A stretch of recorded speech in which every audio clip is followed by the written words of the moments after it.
Assalamualaikum, permisi Kak. Kita masuk Kak, silakan dulu. Masuk.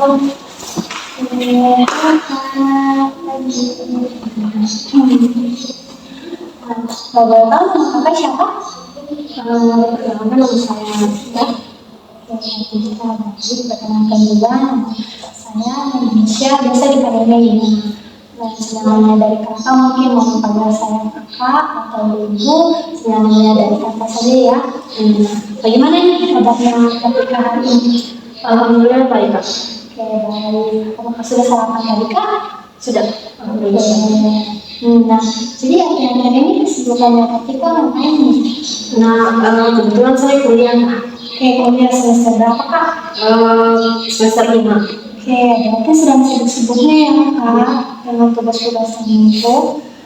Oke, nah Tika kan sudah menghubungi saya kemarin tentang mengikuti konseling ini. Nah, Tika tahu tidak apa itu proses konseling?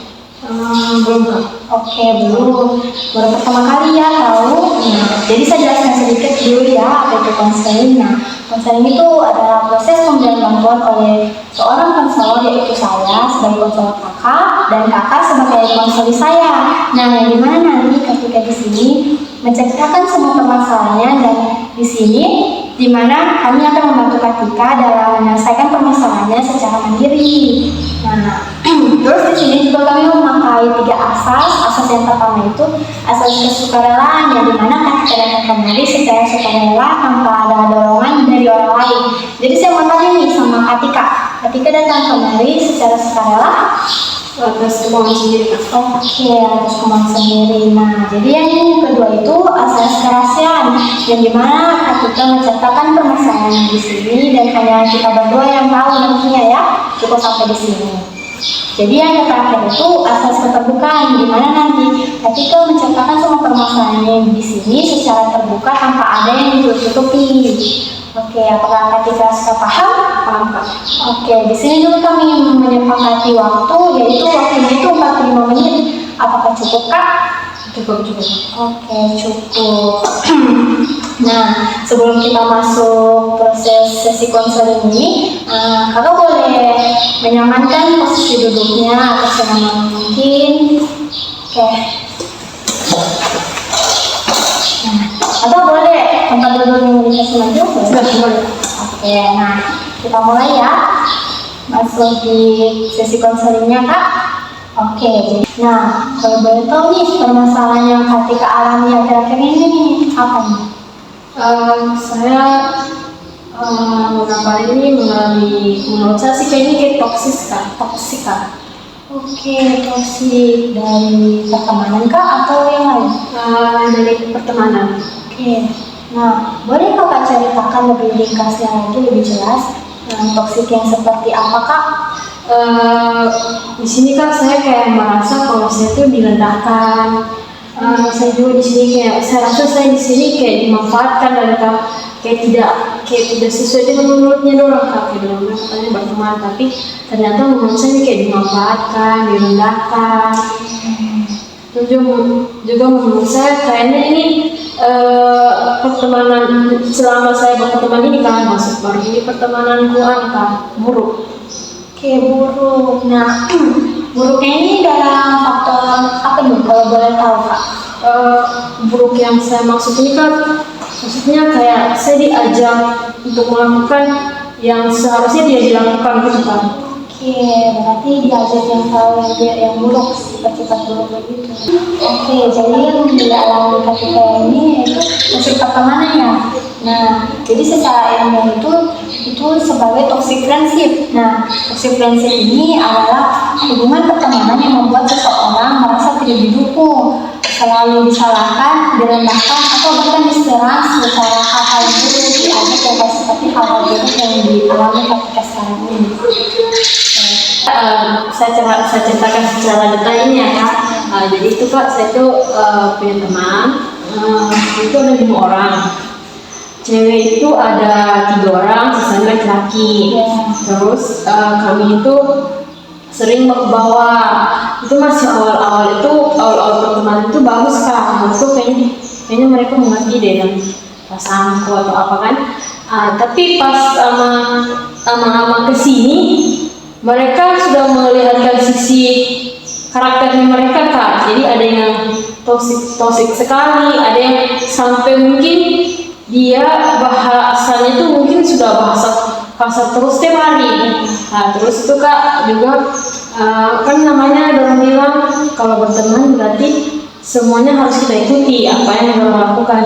Nah kebetulan temanku ini ada satu cewek, dia perokok berat, jadi maunya kita semua merokok gitu. Jadi dia ada kita merokok. Terus saya kan tipe orang yang aneh Kak, maksudnya tidak pernah begitu. Terus juga orang tua kan orangnya keras, jadi tidak pernah begitu.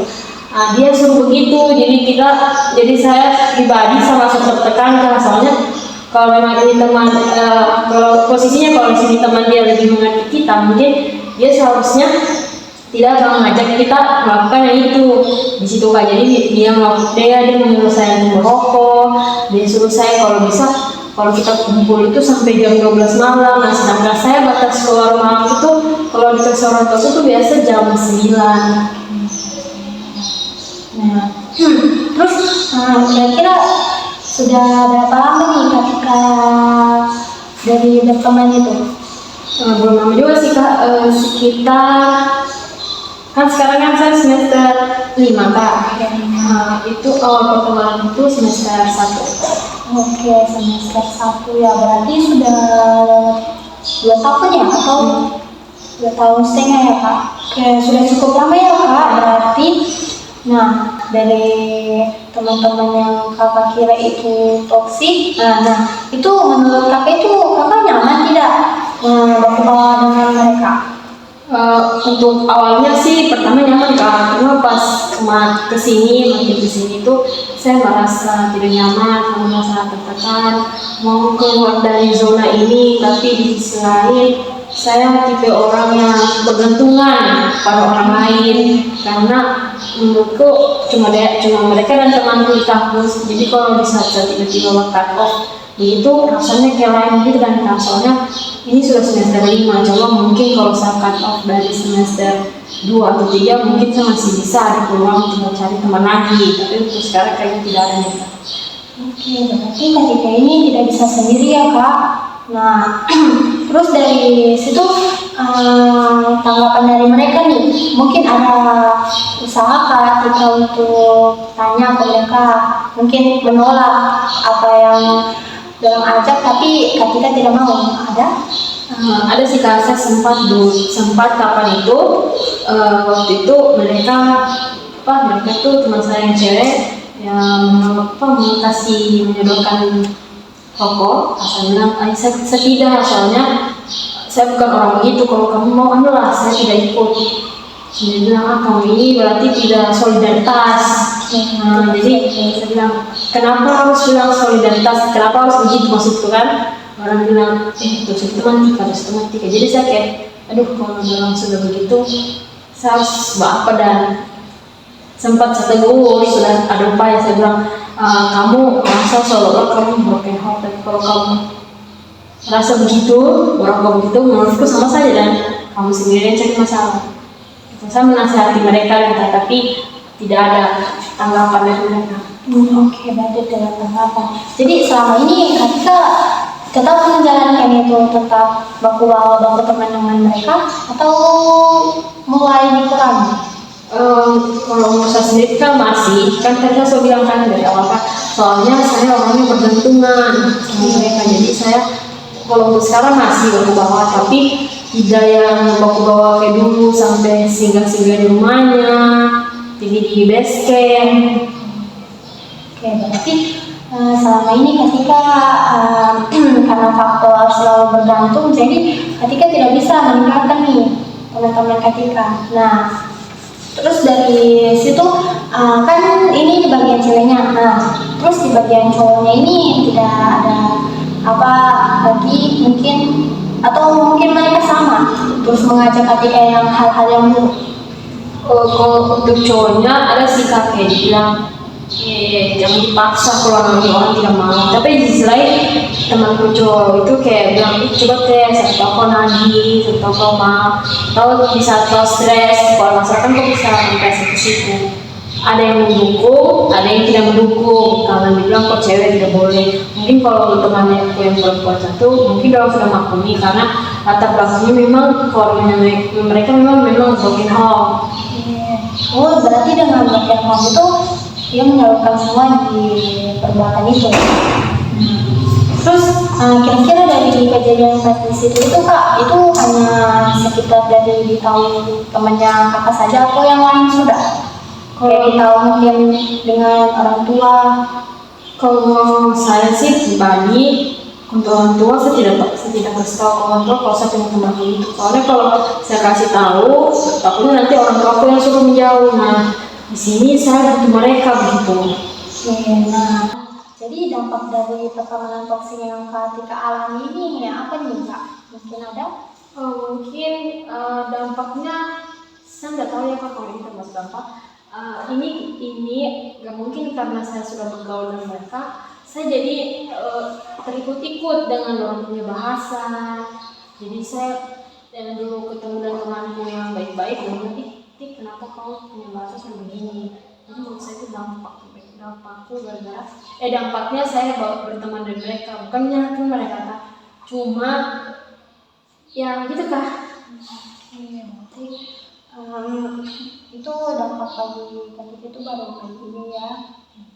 Jadi saya dapat simpulkan nih semasa dari ketika kalau ketika ini mempunyai teman yang toksik. Nah, toksik ini yang menjurus mengajak ketika untuk membuat hal yang buruk. Nah, seperti itu mengajak merokok. Nah, tapi di sini ketika juga tidak bisa meninggalkan mereka karena ketika di sini selalu bergantung sama teman karena ketika berpikiran kalau saya sendiri mungkin tidak ada lagi teman yang lain karena sudah sampai sejauh ini ya pertemanannya kayak sampai sudah 2 tahun sekarang ini.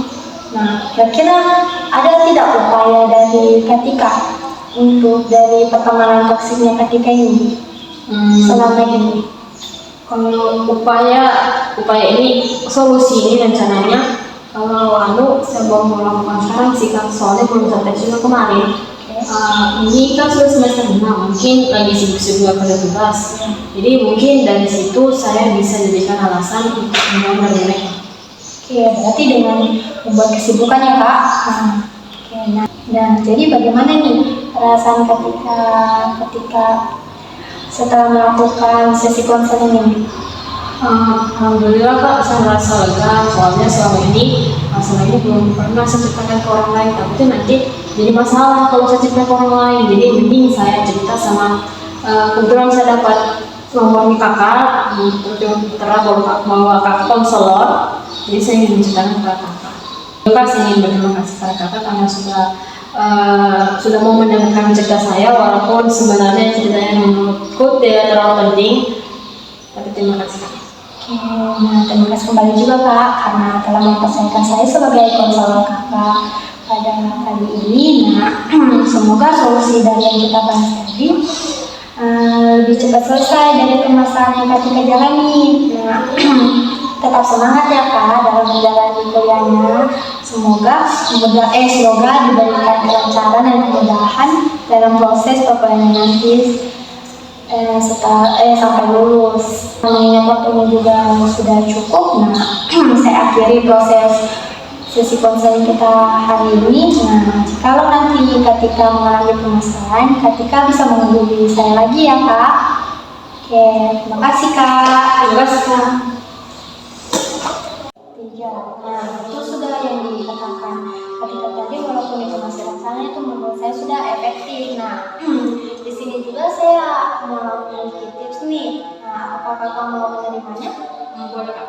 Nah, jadi sedikit tips dari saya itu mungkin kakak boleh gini memperbanyak lagi temannya karena kan teman di tempat kuliah mungkin masih banyak atau teman di luar kan biasa atau di sini kita mempunyai sosmed. Nah, mungkin bisa dari situ walau memang itu temannya tidak real, jadi bisa nih kita menggunakan sosmed dengan memperbanyak teman.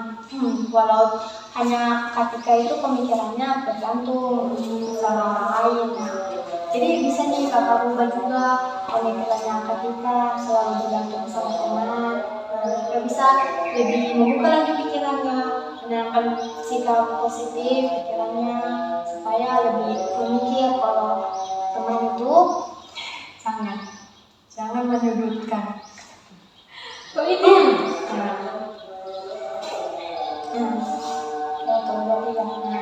Jadi ketika ini bisa nih memikirkan nih, kalau ketika ini bisa sendiri, bisa sampai sekuat sekarang ini. Terus apa yang terakhir aku lupa. Apa ini? Yang terakhir dua itu kan ketika juga dampaknya itu ketika juga sering bilang hal-hal yang kasar kalau boleh dikurangi ya kak, supaya dari hal itu orang lain tidak menilai kalau kakak itu terlalu toksik ya kak. Mungkin itu sedikit tips dari saya. Saya kembalikan lagi dari ketika kalau kita mau menerapkan yang tidaknya itu tergantung dari kakak yang paling cocoknya kak. Jadi saya dapat tarik kesimpulannya nih kak, dari permasalahan yang kakak alami, kalau kakak ini mengalami dampak perilaku komunikasi toksik balancing, yaitu kalau kakak ini takut kehilangan teman, selalu bergantung. Terus juga kakak di sini sering diajar untuk melakukan perbuatan yang buruk, hal-hal yang buruk. Terus di sini juga kakak sering dimanfaatkan. Di situ berdampak. Dampaknya itu kakak sudah melakukan hal-hal yang kayak seperti berbicara kasar atau mungkin yang hal-hal yang lainnya yang dapat merugikan kakak sendiri. Mungkin itu sedikit dari saya.